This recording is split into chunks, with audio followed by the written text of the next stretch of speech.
The ancient Romans loved the arena, and the stars of the arena were the gladiators. And life was full of death. But there's an untold story. It was spectacular, it was dangerous, and it was exciting. The Romans invented a new class of gladiator, and they fought animals. We really don't know who is going to die. For the animals, it was a no-win situation. They were forced to fight men, women, and each other. There was something of a curiosity of the Romans as to who was top dog, if you like, in the animal world. The Romans captured animals at the edge of the empire and transported them back to Rome across thousands of miles of land and sea. Can you imagine what this would be like with a boat full of elephants?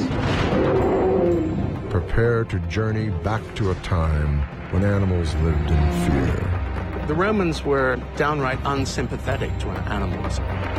The Romans forced the animals to become the world's first four-legged executioners. It was intended as a deterrent. I mean, these deaths were intentionally made as gruesome as possible. What drove the emperors to be so cruel? If you're going to dominate the world, you've got to dominate nature. How many animals did the Romans kill? It's possible that the number of slain animals may have extended into the millions. And how do the Roman blood spectacles still live on today? Have we really learned our lesson? We are much more destructive on the animal stocks than the Romans ever were.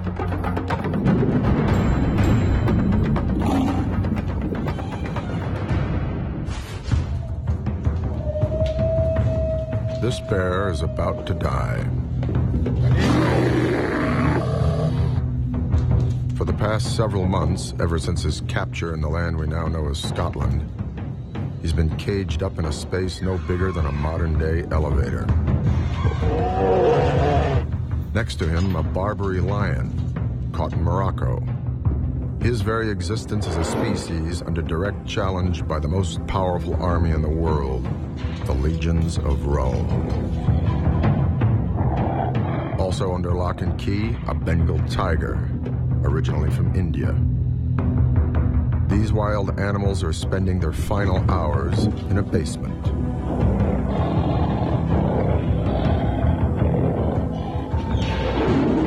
They are about to become unwitting stars in the biggest show in town, the opening of the Roman Colosseum.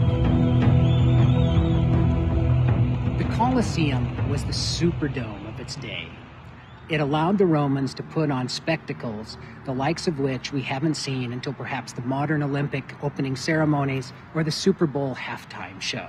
It made Rome both the entertainment and the political capital of the empire.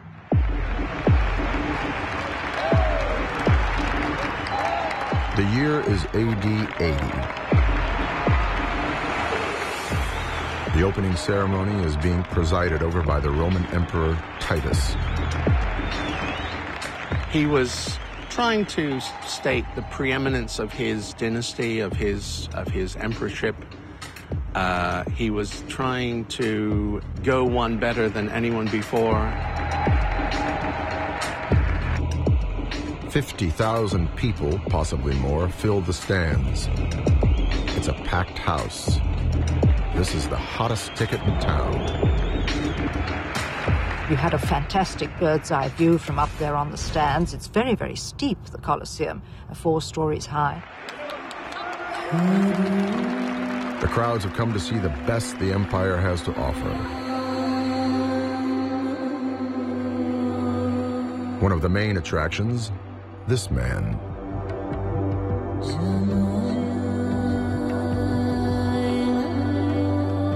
His name is Carpophorus. He's a gladiator, but he doesn't fight men. He fights animals to the death in the arena. Carpophorus is a guy who, he only comes into the limelight by chance because a poet, Martial, wrote a whole book of epigrams about the opening of the Games.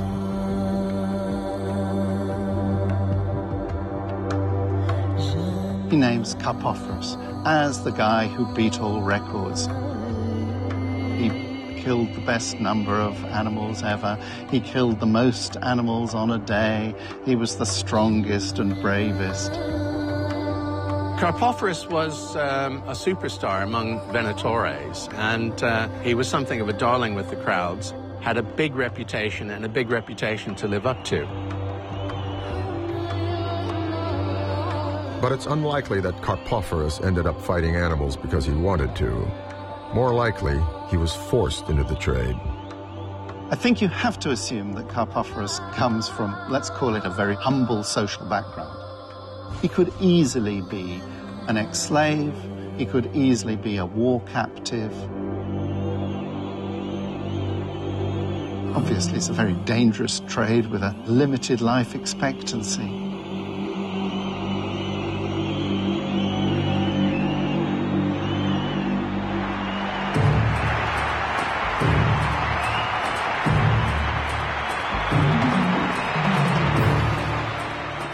Participants in arena spectacles, that's both gladiators and also hunters and beast handlers, were of a low social status, but they were very skilled, so that the audience must have had a very complex reaction to them, because in social terms they could despise them, but they admired them tremendously for their skill and their courage. It was a true test of courage to face a lethally dangerous animal who was cornered with just a spear.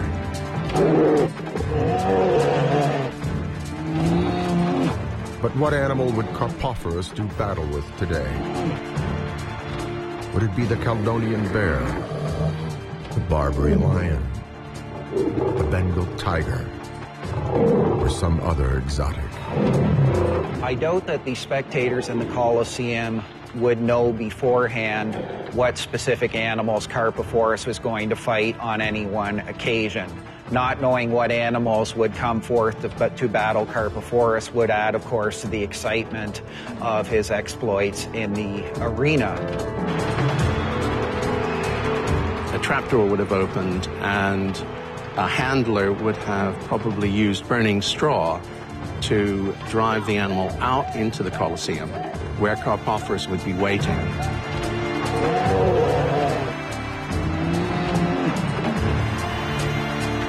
Thrust out into the spotlight, the bear would be startled. But his attention would soon be taken by the man who wants to kill him. And there would be that moment of, you could hear a pin drop, as everyone was absolutely intent on what would happen next. And they faced one another.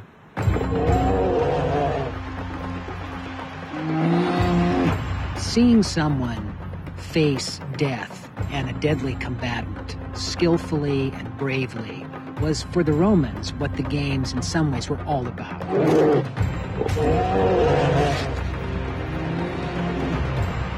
But there weren't very many repeat performances. And so every time Carpophorus would have won, the crowd would have exploded because he had done it again.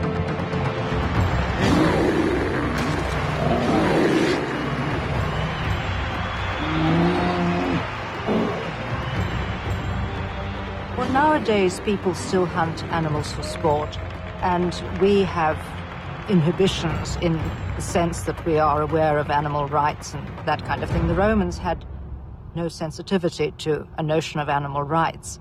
And they were fascinated, I think, by the enormous strength and speed of these animals, and very interested in seeing whether man could outwit them. And the ancient hunters, of course, were far more vulnerable than modern hunters because they didn't have firearms. Carpophorus has triumphed once. Now he will fight again. This time against the Barbary lion.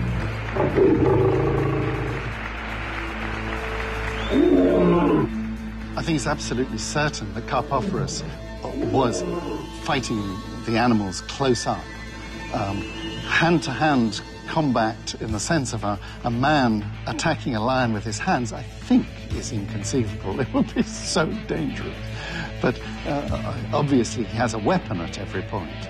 But it's no fun for the crowd if he is too safe.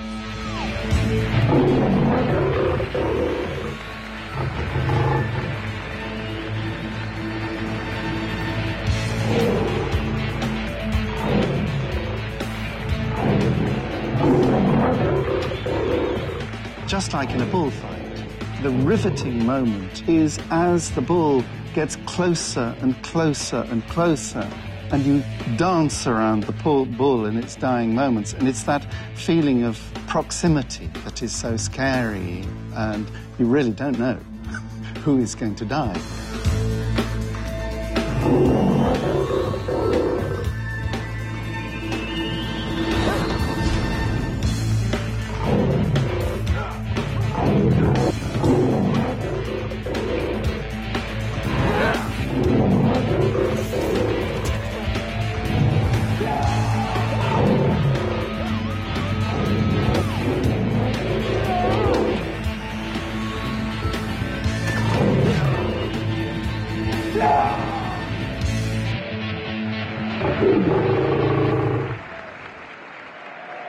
We simply don't know how many of these animal fights were scheduled on a typical day at these opening games, but we do know that Carpophorus likely faced the animals in the morning.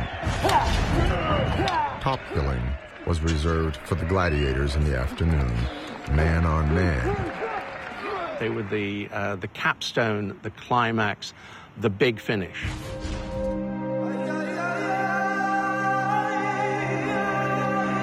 Romans called men like Carpophorus venatores, or hunters. The ancient sources tell us his greatest feat was killing 20 animals in a single day.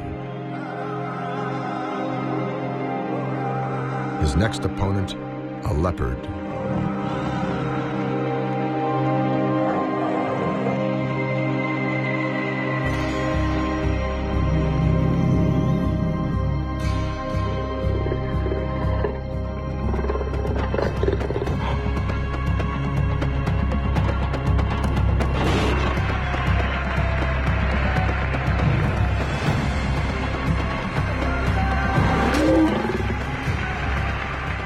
The opening games of the Colosseum were celebrated over 100 days.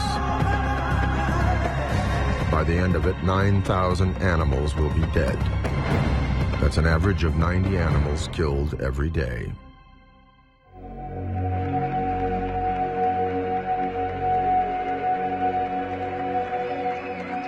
The Roman poet Martial compared Carpophorus to Heracles, the mythical Greek hero.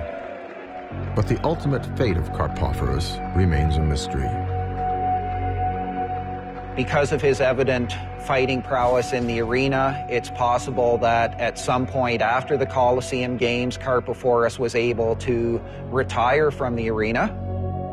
Very, very few gladiators, though, were allowed to retire.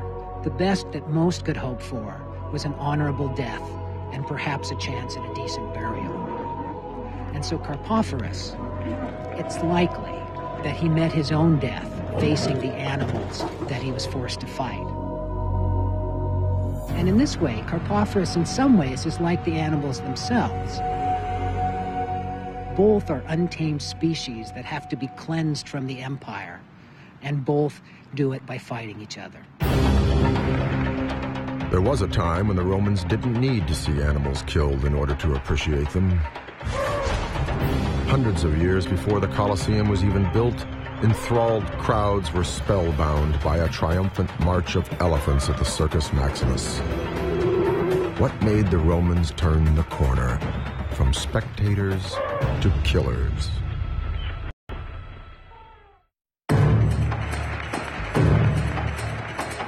When the Roman Emperor Titus presided over the inaugural games of the Colosseum, he opened the door to a mass slaughter of animals.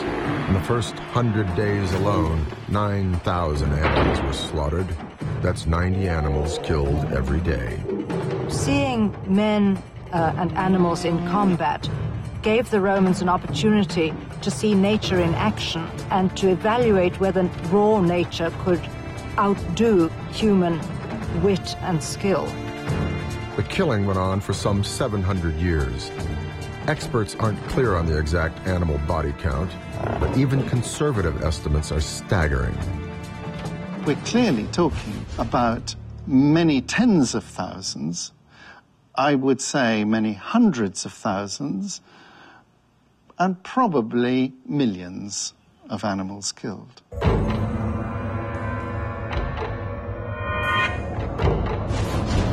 But to understand how and why it all began, we've got to travel back to a time way before the Colosseum was built, to a time when Rome was a republic.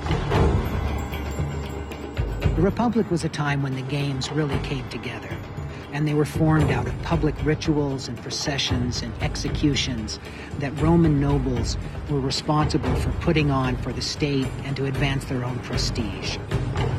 Just a short distance from where the Colosseum would one day be built lies a giant park, which has largely been abandoned to the elements. But sometime around the 6th century BC, a circus was built here, Rome's first big entertainment venue, the Circus Maximus. The Circus Maximus was built as the main venue for chariot racing. The circus held up to 250,000 spectators, the track running either side of a spina with turning posts. For the races, horses and charioteers were each assigned teams. In Rome, there were 4 groups: the reds, the whites, the greens, and the blues. The chariot races of the Circus Maximus were recreated for the most expensive silent movie ever made, Ben-Hur, in 1925. A typical race involved 12 chariots with 4 horses tethered to each chariot. Crowds loved it, mainly because crashes were inevitable. Chariot racing was the NASCAR of the ancient world. Imagine getting on a wheelchair that was strapped backwards to a set of 4 horses or more and yelling, "Hya, giddy up!" and taking off with competitors in a free-for-all around the stadium. It was spectacular, it was dangerous, and it was exciting. And so there were many accidents. And a lot of horses died in the arena or broke their legs. And when you broke your leg in antiquity, it was finished. For the horses, it was a no-win scenario. But the era of animal cruelty was only just beginning. After conquering Italy in the 3rd century BC, the Roman Republic came into conflict with the other superpowers around them. Carthage in North Africa, and the Hellenistic kingdom left by Alexander the Great. Within 2 centuries, the Romans dominated the Mediterranean basin. When the Romans move into North Africa, they also move into African animals. So it's with the wars against the Carthaginians, particularly in the first war against the Carthaginians, there's a big defeat in 251, and they capture 100 elephants. The elephants are taken back to Rome in a triumphant display. The triumph was a Roman general's ultimate honor, in which he was allowed to parade the spoils taken from the enemy through the city of Rome. In the case of the Carthaginian elephants, parading them would have been like parading the Carthaginians' ultimate weapon, because the elephant was like the atom bomb of the ancient world. These animals were not hunted, but admired and gawped at and gaped at. People hadn't seen anything like this in their lives, and it was a rare treat just to be able to look at these animals. First, the Romans were only curious on them. They want to see them. They were astonished. But after 20 or 30 years, they were accustomed to it, and then they wanted more. And that's why, quite rapidly, it leads on to doing more than just processing around with animals. You've got to have a bit of action. Crowds wanted to be entertained. The Circus Maximus was a showcase venue for gladiatorial combat, man on man, often resulting in the death of one or the other. Some historians believe the growing popularity of the gladiator fights led organizers to adopt a more violent and bloody aspect to the animal spectacles as well, so that the animal events didn't seem boring when compared to contemporary gladiatorial combat.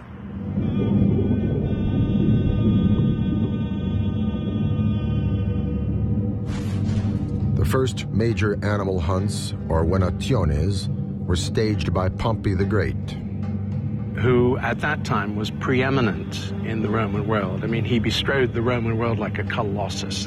He was the man.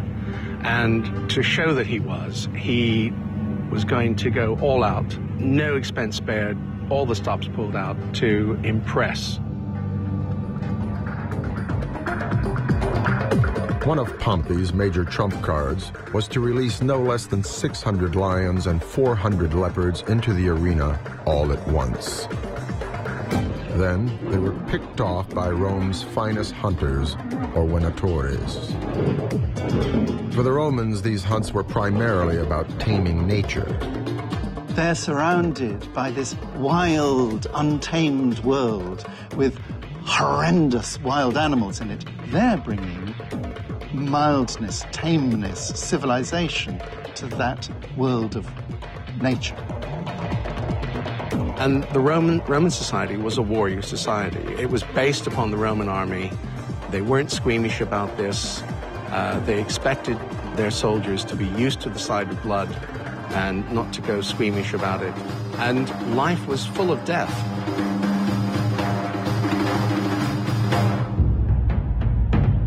The people's appetite for animal spectacles had well and truly been whetted. The Circus Maximus was not, however, an ideal venue. And one of the things which really is very extraordinary is how long it took Rome to actually build a purpose-built amphitheatre for the display of both the animal shows and the gladiatorial combats. The Colosseum became the largest such venue in the entire Roman Empire, and news of its success quickly spread, setting off a rash of imitations. I think one of the most remarkable phenomena about the Colosseum, about amphitheatres in general, is just how many places in the Roman world acquire amphitheatres. They become almost standard issue places of entertainment for any half-decent Roman city. We're here in Puteoli, which was a really important Roman port, and this is one of the biggest amphitheatres in Italy. That's because it's a big city. Capua, nearby, was also a very big city, and it has another enormous amphitheatre. But it's actually fascinating that tiny little places had their tiny little amphitheatres. Not all amphitheatres were built like this, out of solid concrete and brick. And we're not just talking about Roman Italy, we're talking about every province. And that, of course, means a need for a supply of beasts. The animal spectacles created a new industry, the capture and transport of exotics from Africa and beyond. They were captured using pits, torches, nets, even alcohol. And once imprisoned, the animals were transported up to 3,000 miles, all the way to Rome, many never even making it alive.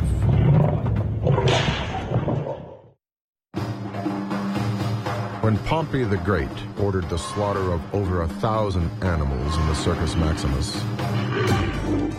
there followed a dramatic escalation in the size and scale of animal spectacles at the Roman games. The Colosseum came to Rome, and hundreds of amphitheaters soon sprung up in every corner of the growing empire. When the Romans hunted and killed animals in the arena, it wasn't just about entertainment for the masses. empire is about many things, and one of the things it's about is control. And so showing these exotic animals in the arena was, I think, a type of control. Of course the Romans needed to dominate nature, because nature is the world. If you're going to dominate the world, you've got to dominate nature. But that was easier said than done. In order to fill the amphitheaters with animals, the Romans had to catch the animals and then transport them, sometimes thousands of miles. We can see that getting a huge number of animals to, for example, the Colosseum before a big show was a major logistical headache. So how did the Romans do it in a world without tranquilizer darts or helicopters? The remains of this Roman villa in Sicily provide some fascinating clues. It dates back to the 4th century AD, and scholars believe it may have been owned by a Roman magistrate. The villa contains the world's largest collection of Roman mosaics, and many of them show how animals were caught for the blood spectacles. What this owner is saying, basically, to the people looking at this film, I went to the ends of the earth to get prize animals for my games. Africa was a rich hunting ground for the Romans. There they targeted the big five: lion, leopard, buffalo, elephant, and rhinoceros. Civilians got involved, and so did special units of Roman soldiers, dedicated solely to the task of providing animals for the arena spectaculars. One popular method of capturing the big cats began with digging a large pit. Lions could well have been captured in the following way. You dig a pit, and you put a pole in the center, and on the pole you put a goat. Then you cover over the pit, and you build a low wall around the whole pit. That way, when the lion comes, he sees this goat kebab hanging there. But he can't see the ground around the pit without jumping over the wall. And once he jumps over the wall, you have his goat. The Romans would leave the lion in the pit, sometimes for several days, until it grew ravenous. Then the hunters would lower a baited cage into the pit, and they capture the lion that way. To capture elephants, Roman trappers employed a different technique. What happened was that, first of all, a very large and deep ditch was dug around an enclosure. Well-fed tame female elephants were put inside the enclosure. And when wild bull elephants, attracted by their scent, followed the females in, the trappers would remove a drawbridge to the enclosure. There wasn't anything for the male elephants to eat inside the enclosure. And after a few days, they would get very hungry and very distressed and very weakened. Hunters, riding atop other bull elephants, would then enter the enclosure and do battle with the weakened males. And they would, in effect, wear them out, and they would collapse to the ground, and they'd capture the elephant in that way. The Romans used a variety of methods in order to capture these animals. One of the more popular methods was the use of nets. Sometimes the Roman hunters would enter the lairs of the animals in question, such as bear caves, and attempt to drive the animals out into a waiting net. Animals, like people, can be panicked by fire. And so hunters would use torches. The panicked animal running out would be disoriented enough and afraid enough that it would run right into the nets or right into a pit or waiting trap. Other times, Roman trappers would use alcohol to disorient the animals. Presumably the Romans, when they decided to use alcohol as bait, would pour it into some sort of trough. These animals then, such as monkeys, would approach the alcohol in question, and after drinking their fill would either fall asleep or pass out, thereby, of course, making them easy prey for Roman trappers. Having captured the animals, the Romans then had to transport them, another monumental task. One of the more extraordinary aspects of the whole animal trade was the sheer distances that some of these beasts travel. For example, many of the animals that ended up fighting for their lives in the Roman Colosseum were captured as far away as Ethiopia, in the Horn of Africa. First, the animals were transported overland to a coastal port on the Red Sea. They then had a 1,400-mile journey up to Suez. No Suez Canal, so what happened then? They would have been taken overland, either 100 miles westward to the River Nile, and then down the Nile to Alexandria, or else straight overland to Alexandria, which is about 200 miles from Suez. There is then another journey of 1,300 miles by sea from Alexandria to Rome. That is a 3,000-mile journey for some of these beasts. Ethiopia to Rome, that's the equivalent of walking from New York to San Francisco. Even though these animals were valuable commodities, we have to assume that many of them didn't make it on their journey. The sea journeys were the most challenging, especially for the elephants, which typically need to drink at least 50 gallons of water a day and eat over 400 pounds of vegetation. And they would be at sea for up to 20 days if they were coming from Egypt. Can you imagine what this would be like with a boat full of elephants? Even just one of these animals, spooked by weather or some other phenomenon, could have a disastrous effect on the voyage. The elephants not only had to deal with the unfamiliarity of seaborne transport, but also with the whole loading and unloading process, which could also be an ordeal as well. Pliny the Elder, the Roman author and naturalist, wrote about one particularly difficult disembarkation involving elephants at Pozzuoli in southern Italy. The story goes that the elephants were afraid to cross the gangplank onto shore because they didn't like looking at the water as they walked over the gangplank. The handlers came up with a creative solution to the problem. They turned the elephants around, somehow convincing them to walk backwards down the gangplank so the elephants looked up at the sky and not down at the water. This illustrates the sort of problems that could be caused by nervous elephants during any stage of their voyage. Making landfall in Italy was one thing. Making it to Rome was quite another. And there were dangers for humans as well as animals. Now, we hear about animals being kept at the docks, for example. And we hear a wonderful story about an artist called Basitiles, who went down to the docks to draw a lion in its cage. Thought this was too good an opportunity to miss, the opportunity to actually draw a lion from the flesh. Unfortunately, a leopard in another cage managed to break out of its container and ate Basitiles for dinner. It's often been said that all roads lead to Rome, and that was true enough for animals as well as Roman subjects at the height of the empire.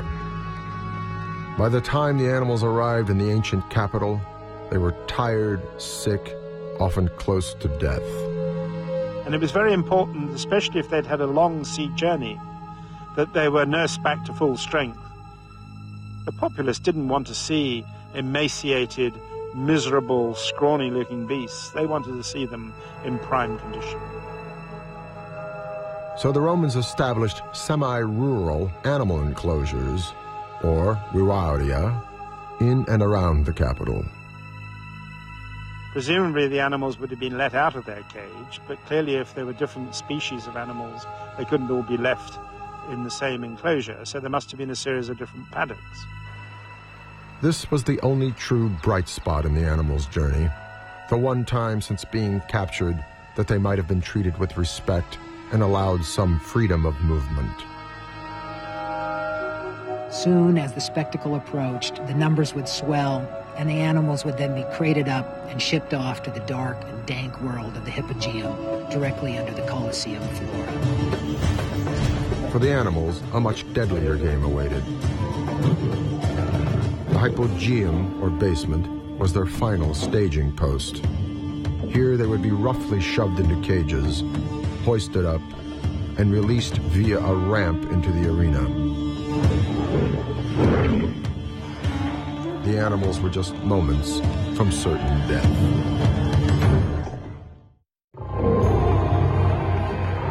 The Romans slaughtered animals in the arena for some 700 years. Hundreds of thousands of animals, maybe millions, were killed. Our first instinct is always to condemn people in the past because they have slightly different moralities from our own. And one of the ways that our moralities function is by disapproving of other moralities. With very few exceptions, the Romans didn't believe what they were doing was wrong. The Romans didn't like to believe that animals had souls. There were animals, human beings, and gods, an escalator going upwards. And only from humans and gods did souls exist in creation. After being taken from their homes and transported up to 3,000 miles to Rome, the animals had a brief respite in zoo-like enclosures. Finally, they journeyed to the Hypogeum, in the basement of the Colosseum. This complex labyrinth of tunnels and corridors is still evident today, thanks to a deep excavation under the floor of the Colosseum's arena. The Hypogeum is the basement to the Colosseum, and it's enormously big. It's 2 stories high, and it has installations for winching cages up from the bottom right up to the floor level of the arena, and trapdoors that would then allow access into the arena space. Dr. Heinz-Jürgen Best of the German Archaeological Institute spent several years studying the Colosseum's basement. Today he's examining the Hypogeum under the main arena at Pozzuoli, near Naples, similar to its parent in Rome. I think the animals arrived in the evening at night, or early in the morning. Dr. Best says the animals would have been roughed up the moment they arrived in the Hypogeum. Let's take the example of a tiger. The first step was to place this animal, this tiger, in a narrow corridor. The tiger would have been pushed and prodded past rows and rows of cages until arriving at a lift. The lift was operated by 2 teams of men working a winch system attached to a central pole over 2 levels. The best part of this system was that the mechanism was not actually visible, because the mechanics remained underneath the arena. The audience could not see what was going on. They only saw that at some point the animal would come out without knowing where from. The tiger's cage is lifted and locked into a new position directly under the arena floor. It's ready to be released.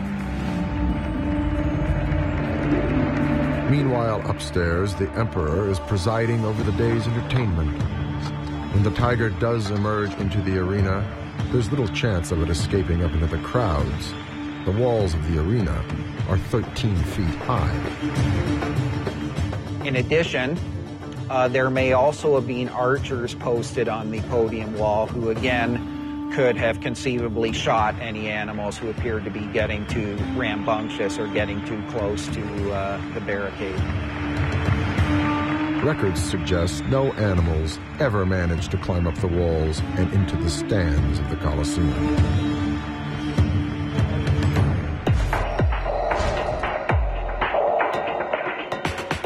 Down below, the tiger is next in line for fighting. But before releasing it, the boss of the Hypogeum waits for a signal from above. tutto questo meccanismo inizia con segnali che arrivano dalla arena, quando l'imperatore più o meno era seduto e decideva adesso iniziamo, adesso vogliamo fare qualcosa di particolare che il pubblico non aspetta.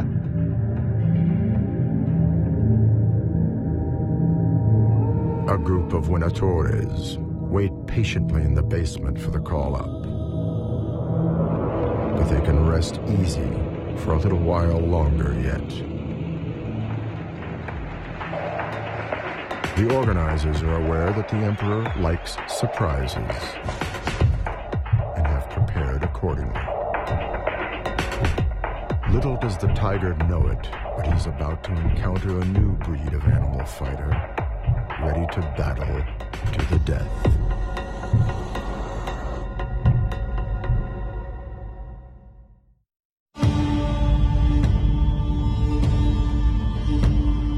Organizers of the Roman Games were always striving to outdo themselves in the name of entertainment. One innovation involved the introduction of female animal fighters, or Winatrix.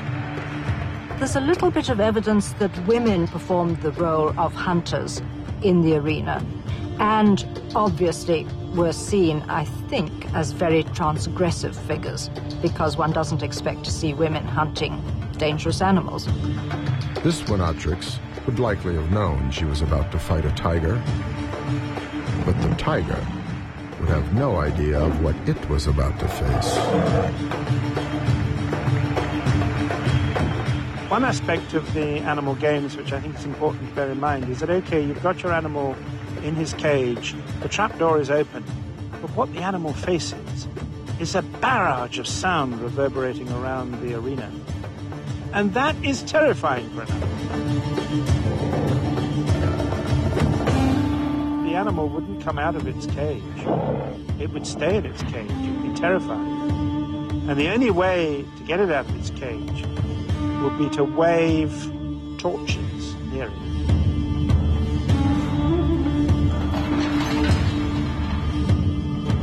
They stimulated them with sticks, with fire, with everything they had to activate them, because people were only satisfied when they had a spectacular fight.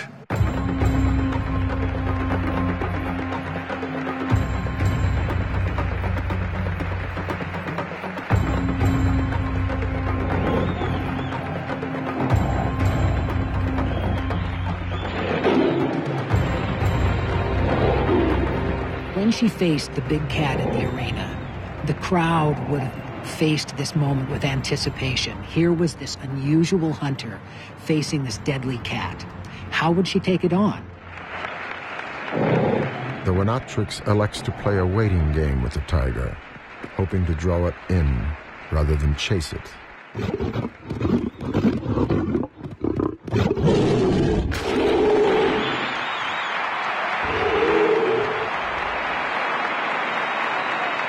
That's one less tiger roaming the wild. Sadly, of little concern to the Romans. The Romans were downright unsympathetic to animals over and over again.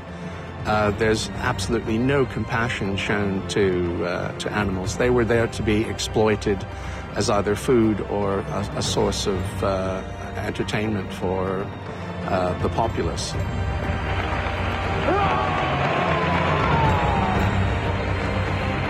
But look at it from the perspective of the Winatrix. It was a matter of her own life or the tiger's.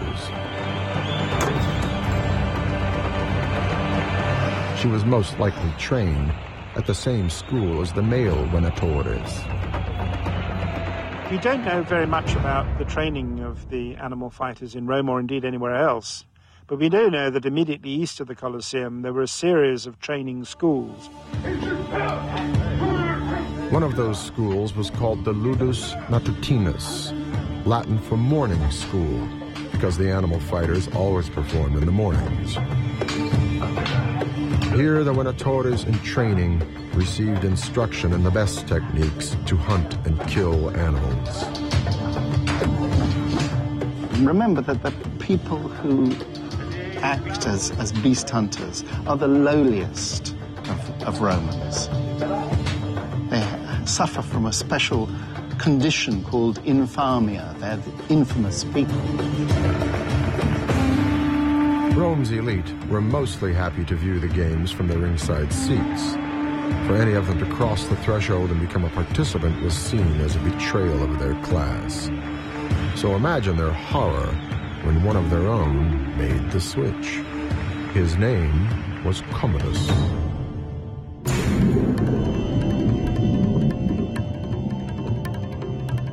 The year is AD 192. Commodus has been emperor for 12 years, but instead of looking outward, continuing the tradition of Roman conquest, his reign has been marked by a period of inactivity. Commodus is the son of Marcus Aurelius, the last of the 5 good emperors. There's this weird thing that great father, terrible son. Commodus does absolutely everything wrong. Commodus decided that just being emperor wasn't enough. He loved the arena spectacles, and his inner voice told him to pick up his bow and arrow and fire away. As a beast hunter, a venatore. The fact that he wanted to appear in the games as a gladiator, as a beast hunter, is like throwing away the entire Roman rulebook. You lose your social status if you appear. Surely you know this, Commodus. But what he does is sort of leapfrog it all and say, no, I'm a sort of super gladiator, super beast hunter.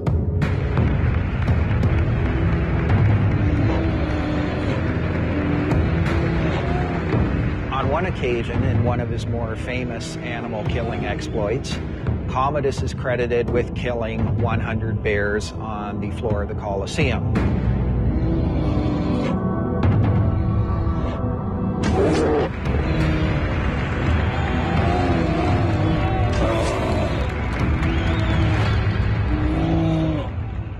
The animals killed by the Emperor Commodus did not really enjoy a fighting chance. He was not there mingling with the beasts at risk of attack from their claws and their teeth. He was in a safe place up in the stands. With Commodus, the dice were always loaded. It was simply a demonstration of his skill as a hunter with no competitive element at all. As it happens, the historian Dio was a senator under Commodus. He sat there in the games, and we have a riveting account from Dio about how awful it was to be a senator right there in the front row at the games, and your emperor is making a real fool of himself.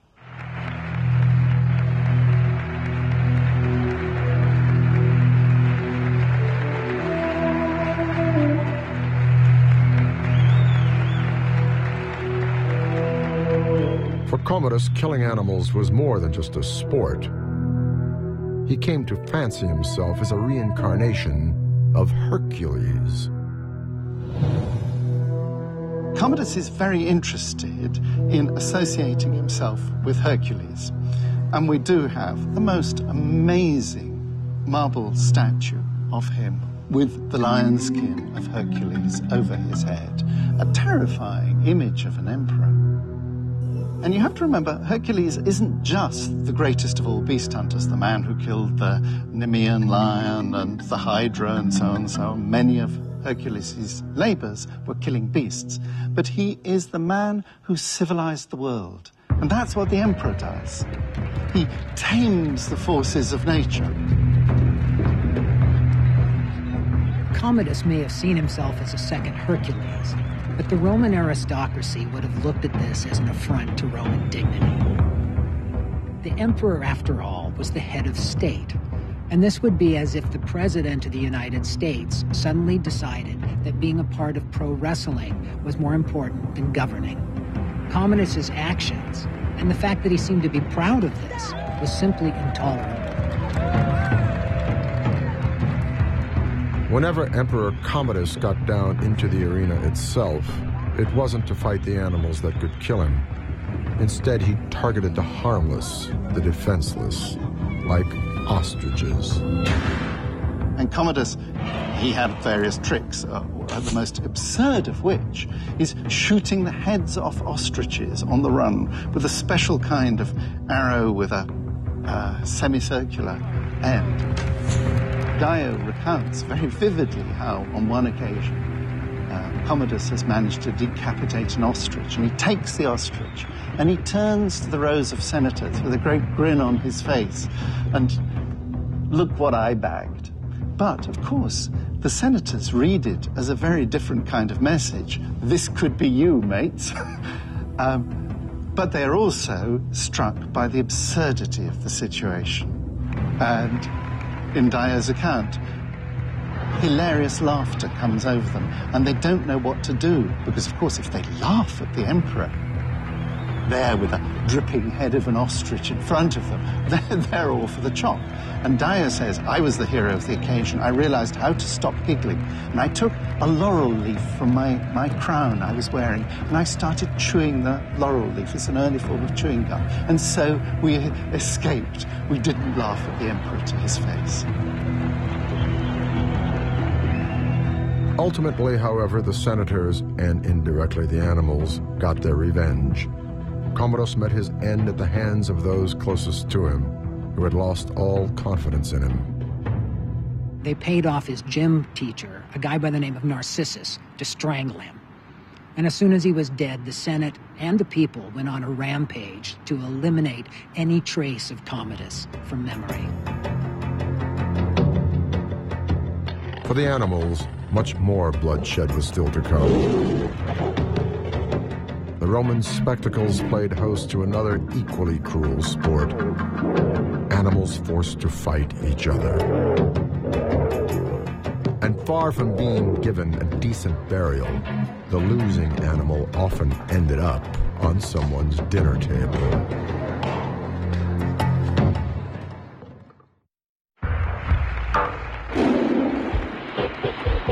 The Romans publicly humiliated animals by making them fight against men,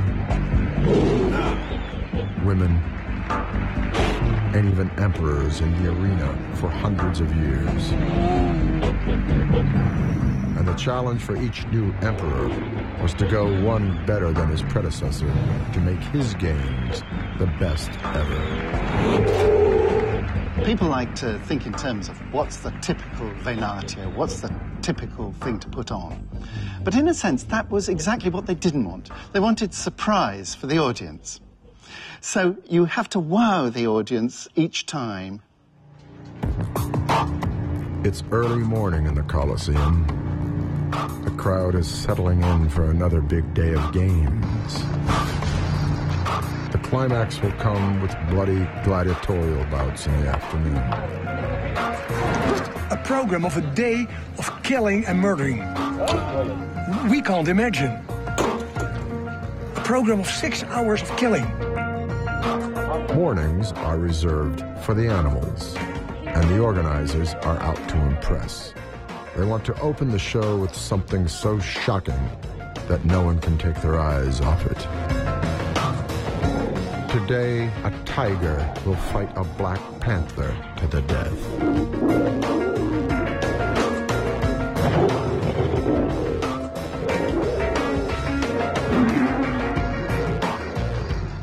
It's difficult to actually unravel the origins of one animal fighting another in the context of the arena, because we don't actually have the information about when it started. We just know that from various mosaics that it happened. I think that it probably came about as an attempt to introduce a new spin, a new twist on the animal fights. And also, I think that there was something of a curiosity of the Romans as to who was top dog, if you like, in the animal world.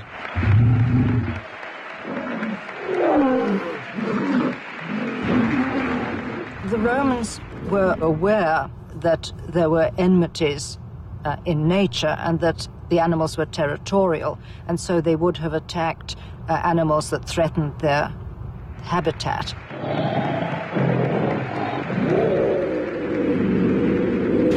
The Romans also encouraged mismatches in the arena, like making an African lion fight a Bengal tiger. You've probably heard children wonder things like, what if Godzilla met Megatron? Or what if Batman took on Spider-Man? Well, the Romans had similar curiosities about matching animals against each other that never would have fought each other in the wild.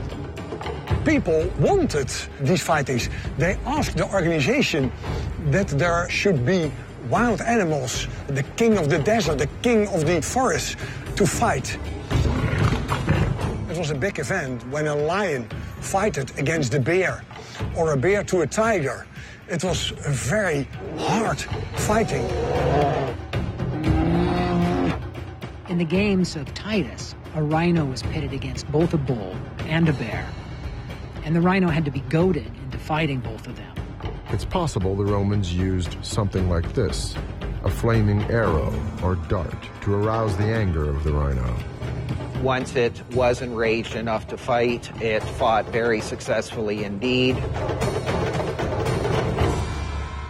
It not only killed the bull, but it tossed the bear into the air like a piñata, and the crowd went wild. Sometimes the Romans upped the stakes for the animals by chaining them together in the arena, like this ancient Libyan mosaic shows. The Romans wanted to make the bull and the bear feel like they were invading each other's personal space. If you could determine the minimum distance where an animal would feel aggressive and then chain two animals together at a shorter length than that, you were almost guaranteed to get a violent interaction between the two animals. Writings from the period suggest the Romans developed favorites among the animals. The cult of celebrity, it seems, was alive and well 2,000 years ago.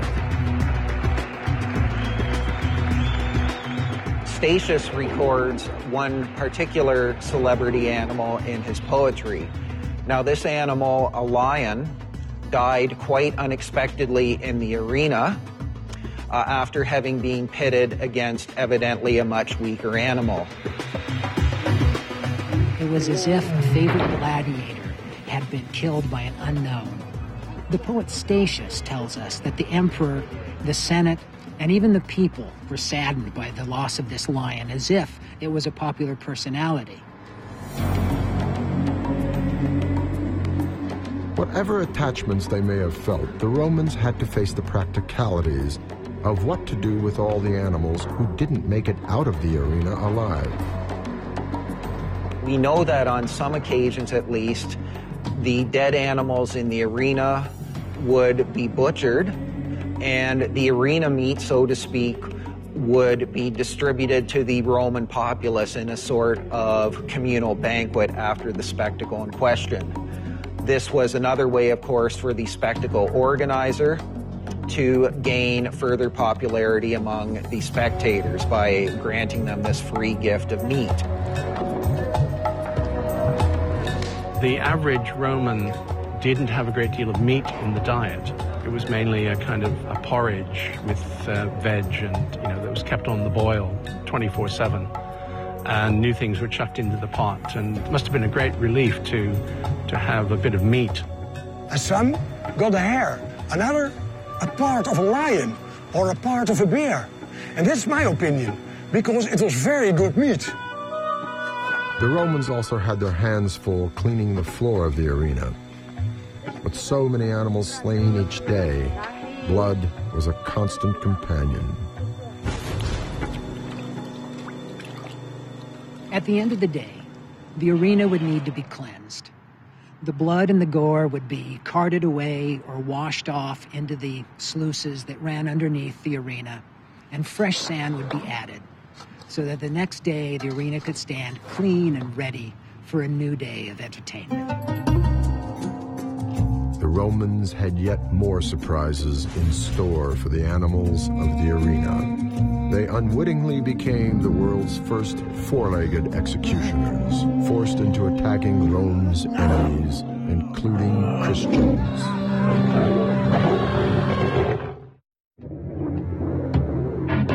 The Romans made scapegoats of animals in their arena spectaculars for 7 centuries. forcing them to fight humans and other animals in order to satisfy the whims of successive emperors. But the Romans had another shock in store. And animals were used to kill people. People are thrown in the arena for the wild animals. Lunchtime at the Colosseum was execution time, Roman style. You were either on the right side of the Roman Empire or on the wrong side, and if you were on the wrong side, you were in very big trouble. That was the message of the Colosseum. Prisoners began their final journey by being sorted into two groups, Romans and non-Romans. If you were a Roman citizen, you would probably be beheaded. If you were not a Roman citizen and a slave, you would probably go into the arena. There's evidence to suggest the Romans used animals to execute their enemies as far back as 167 BC. Arena executions exploded in popularity during the early empire. In one case, the guy is tied to a stake and there's a leopard climbing up him. The guy is in a little chariot on wheels, and there's another person with a large pole pushing the guy in the chariot towards the advancing cat. It was intended as a deterrent. I mean, these deaths were intentionally made as gruesome as possible. Romans didn't use prisons. Justice was very summary.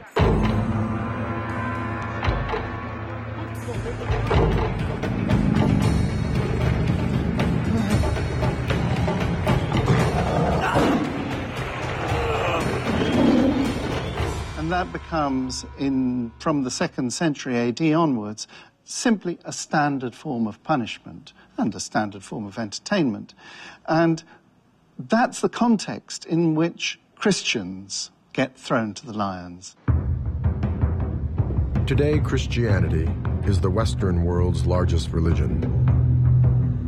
But it was a very different story when the first Christians emerged at the height of the Roman Empire. They were regarded as a major threat. The Christians were monotheists. They believed in one God, and it wasn't the emperor. And they refused to worship the divinity of the Roman emperor, and therefore they were potentially very subversive politically. The Roman response was to eliminate the threat.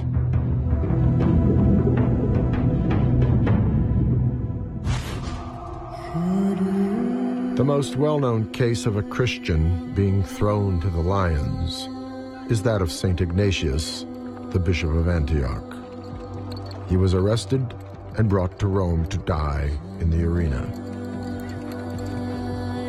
One of the surest ways for an early Christian to prove his or her devotion to the faith and thereby gain the crown of martyrdom was to steadfastly undergo execution in the arena without renouncing Christianity.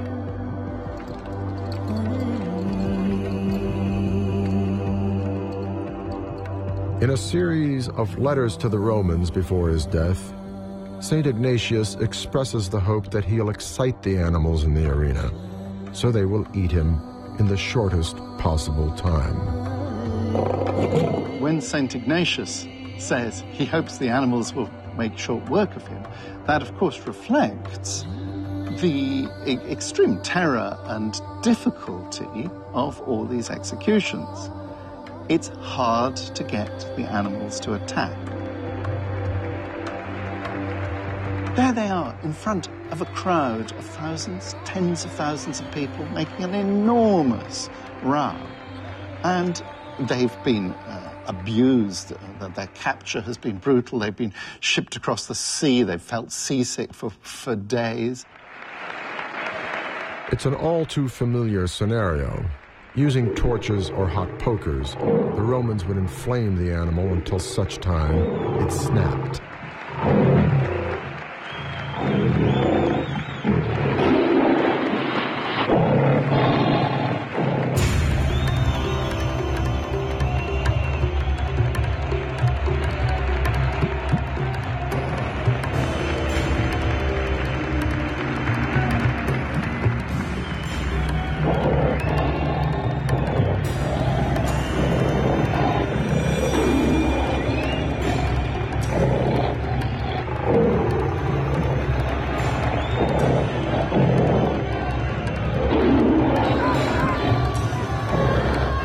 These public executions were popular with the masses, but Rome's intellectual elite was less enthusiastic. Seneca, the Roman philosopher from the 1st century AD, described the executions as massacres sine arte, or without artistry. I think that's a pretty fair description. All you were seeing in most cases was a helpless individual being thrown to the beast. But one such execution went on to be the stuff of legend. One famous story involving criminal executions involves Androcles and the lion.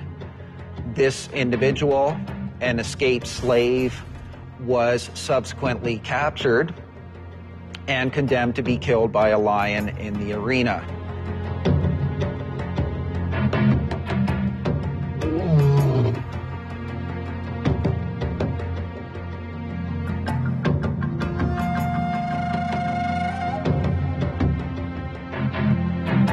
However, much to the audience's amazement, when the lion came onto the arena floor, it is said to have refused to kill Androcles, but instead have gone up to Androcles quite affectionately.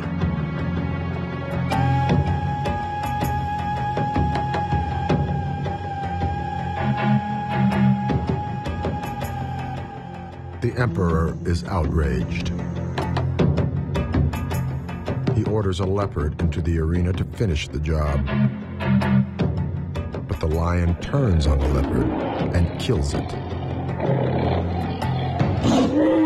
The emperor demanded to know why the lion had not killed Androcles, whereupon Androcles replied that he had met the lion and befriended it during his period of freedom after having escaped from slavery. And it emerges that Androcles had been in North Africa, and he'd come across this lion with a thorn in its paw, and he'd helped it out by removing the thorn from its paw, so that the lion was his friend for life.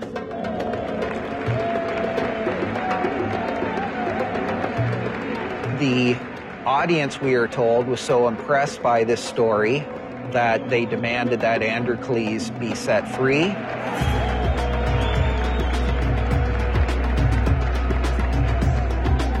And we are told by at least one source that subsequently Androcles could be seen proudly walking around the streets of the city with his pet lion, which had in effect saved him from execution in the arena.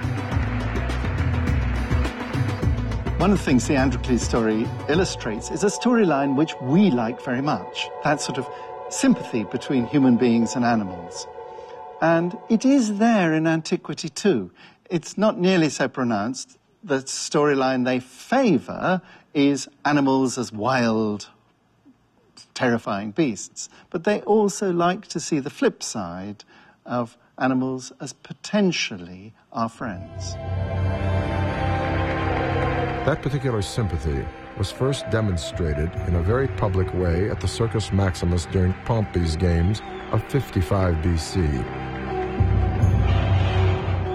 Pompey's spectacle, from a public relations point of view, was an unmitigated disaster, at least the elephant portion of his program.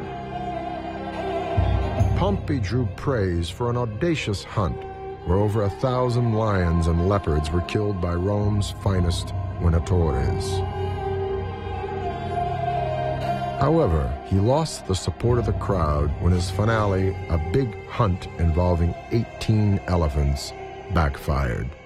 He imported hunters from North Africa with javelins who began successfully to fell these elephants.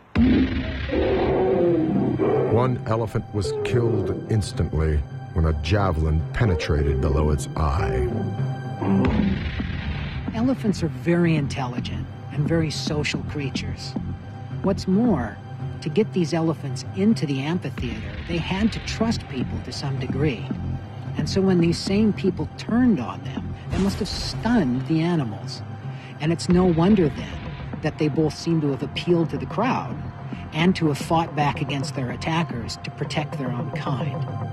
And there's one elephant that goes down onto its knees, but even though it's on its knees, it continues to fight, and it takes the shields of its attackers and hurls them around it in a circle, in a perfect circle. And the rest of the elephants panicked and ran towards the iron grill barrier that separated the spectators from the elephants in the arena. Realizing there was no escape, the elephants aroused great pity by running around the arena, bellowing loudly. The crowd gradually, they're moved by the piteous sound of the elephants until the crowd stand up and protest against Pompey and say, "You're being cruel. You've got to be kind to the elephants." Cicero, the famous Roman politician and philosopher, was an eyewitness to the massacre. And Cicero says, isn't this interesting, that this form of human sympathy with the beasts can exist? It's one of the first occasions we get a very important theme, because the beast shows are, of course, about cruelty and bestiality. But all descriptions of them also involve kindness and humanity. And so it's really bad when it flips around. The beasts, instead of being bestial, they are sympathetic. And it seems to be the man who's putting on the games who's cruel. And Pompey didn't get glory for showing this particular show, because it was thought, this is a rare example of it from the ancient world, that this sort of level of cruelty to these noble beasts was unacceptable. Pompey called off the hunt, and there's evidence to suggest the Romans had learned their lesson. In later spectacles, elephants were more likely to be found performing tricks for the amusement of the people. The Romans were forced to make other changes to the games when their empire began to crumble. Humans became the expendable ones in horrific games of do or die.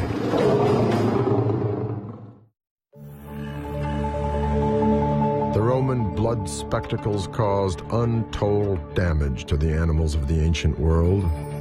They killed thousands and thousands, perhaps millions. But is it fair to judge the Romans for what they did?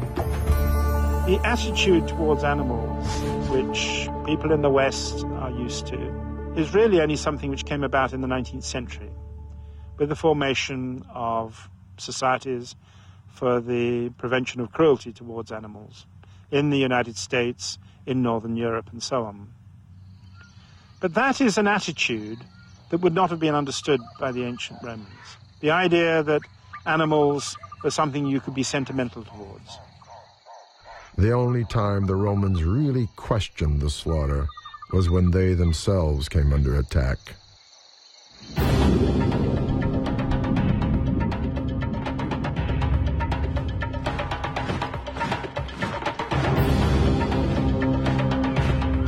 The Battle of Adrianople in the 4th century AD has often been called the beginning of the end for the Roman Empire. In that battle, a tribe of Gothic rebels routed a Roman army led by the Emperor Valens. Many more losses followed, with obvious consequences for the arena spectaculars involving animals.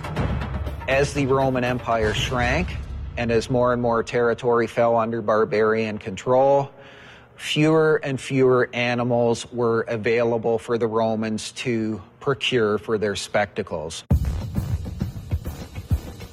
With the big exotics in short supply, the Romans had to find new ways to excite public interest in the spectacles. So instead of hunting and killing animals in the arena, they devised games, which would later be recognizable in the modern-day rodeo. Take, for example, the wickerwork ball.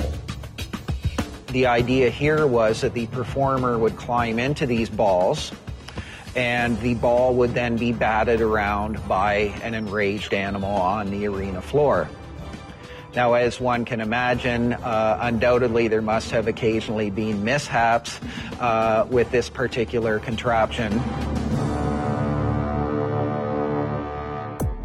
The Romans also dreamt up a deadly game of hide-and-seek, involving a series of crude wooden panels attached to a pole. The idea of this apparatus appears to have been that the performer would hide behind one of these panels and would rotate the panels around in order to keep one panel ahead, so to speak, of the attacking animal. The Romans teased the arena animals in other ways. There were baskets suspended from poles that were far enough off the ground so that the animals couldn't easily jump and catch the humans that were in the baskets spinning round. And there was another game involving doors in the wall of the arena. The Venator opens the door, he's armed with a spear, the animal charges, and at the last minute he slams the door until somebody makes a mistake and doesn't slam the door quickly enough. The thing that really astounded me was that I recognized a lot of things that I had witnessed as a kid at the rodeo. The straw dummies that were thrown in front of the Brahma bulls by the clowns, and the clowns themselves jumping into barrels and escaping, being tossed around by the bulls, and the clowns diverting the attention of the bulls away from the bull riders.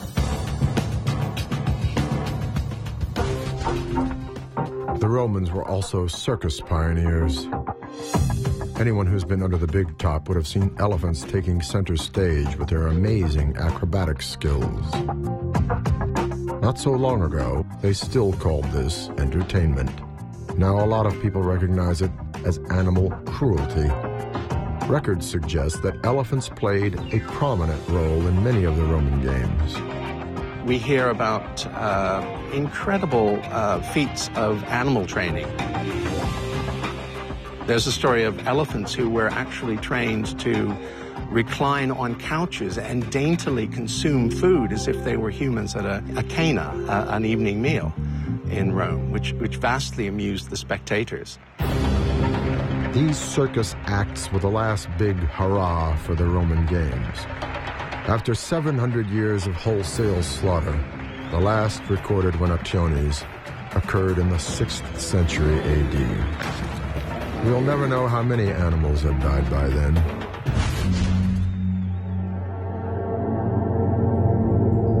But animal stocks in the Mediterranean basin had been decimated. Were the Romans responsible for wiping out any species of animal?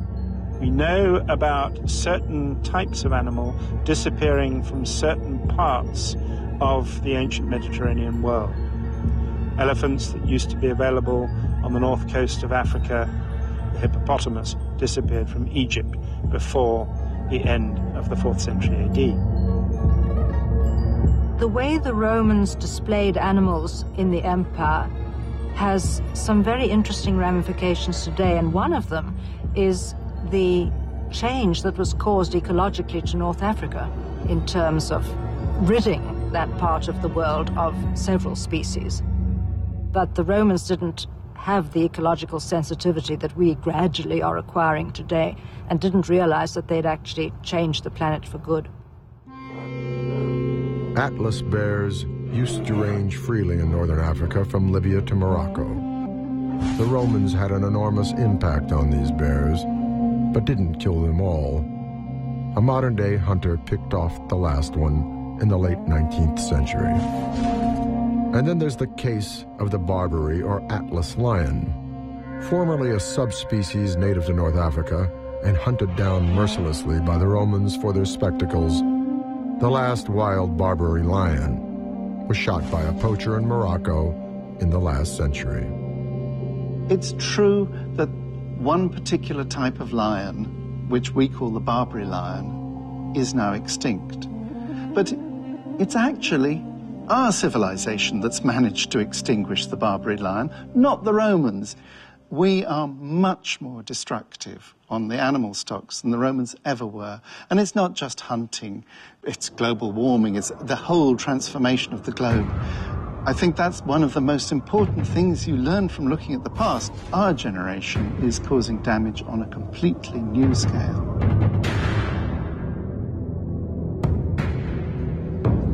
But the animal kingdom is fighting back. New hopes have been raised in the Moroccan capital of Rabat, where a group of captive lions has been tested for links to the extinct Barbary. If the tests are ever proven, we could be looking at the resurrection of the lions that once did battle in the Roman Games.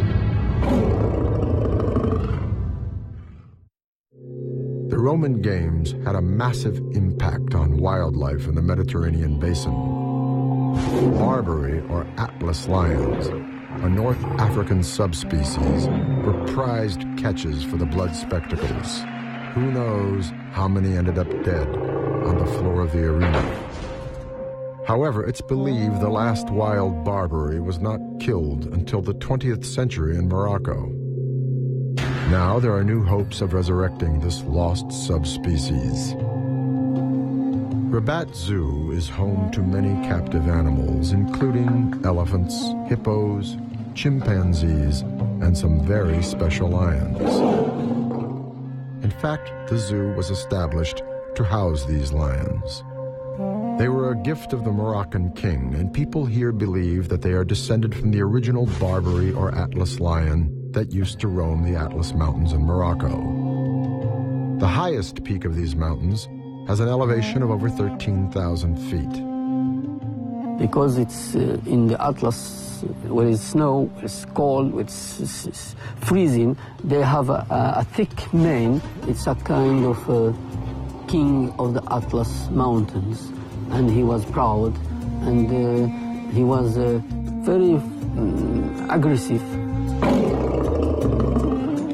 Dr. Hadani, a former director of the zoo, embraced a 5-step plan aimed at releasing the lions into a 1,000-hectare sanctuary in their former home, the Atlas Mountains.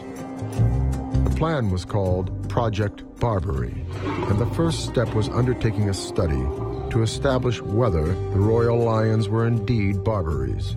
And he started by taking samples from the skin, the feather, and the ivory dentition. The DNA samples were compared to skeletal remains of wild Barbary lions held in European museums. The initial tests failed to establish a link, and more definitive testing could not be carried out because funding for the study dried up. So they have been doing the job, and they stopped there. That's the end. Despite the setback, zoo staff are hopeful that one day they'll be able to bring Project Barbary to a successful conclusion. There are reports of various other Barbaries held in captivity, including South Africa, Ireland, and England. But before it was suspended, the Moroccan plan was the most ambitious. We can only hope the scientific community rallies behind the quest to undo the mistakes of the past, allowing these majestic animals who once fought for their lives in the Roman Games to be restored to their natural habitat. Looking back on the blood spectacles, it's easy to condemn the Romans for the unbelievable cruelty they showed towards animals. But before rushing to judgment, take yourself back 2,000 years. The world inhabited by the Romans was a very different place to the world we know today. The ancient world was populated much more sparsely with people and much more densely with animals than we really imagine. It was truly a wild, woolly, and often a very dangerous place. Wildlife is part of nature, and undoubtedly they felt symbolically they had to control wildlife just as much as they had to control human beings. Everywhere you looked in the ancient world, there was death all around you. Infant mortality rates were staggering by modern standards. 2 in 5 children might expect to reach adulthood, so that you would see your brothers and sisters dying. You would see public executions, which were very public, and meant to be so as deterrents to people who might consider doing something similar. We still execute people in America, albeit not in public, and some people have a morbid fascination for these events. Just witness the execution parties that take place outside of prisons today, or the 20,000 people who showed up for the last public execution in the United States in 1936. This is not an ancient phenomenon. People still organize dogfights to the death. Cockfighting is popular in some parts of the world. And big game hunting safaris are still promoted as a recreational pursuit in Africa. So I think we still can sense some of the instincts that the Romans were driven by when they performed these displays in their arenas. Bullfights are still a major draw card in Spain and Mexico. They take place in arenas. They have high walls to protect the spectators from the rushing bull. They have man versus beast. Is it cruel to the bull? You ask a Spaniard whether it should be banned. The answer is definitely not. It's part of Spanish culture, just as the Roman games were a quintessential part of Roman culture. The arena spectaculars allowed the Romans to give vent to their darkest feelings in despicable ways for hundreds of years. But the fact is, 21st century humans have the potential to be just as barbarous again. Man isn't changed. The environment of the people has changed, but not the people itself. The people is still the same. We can only hope we'll never see a return to the old days and the old ways. That we will never allow ourselves as a people to let the dark side run riot, as the Romans did with their blood spectacles 2,000 years ago.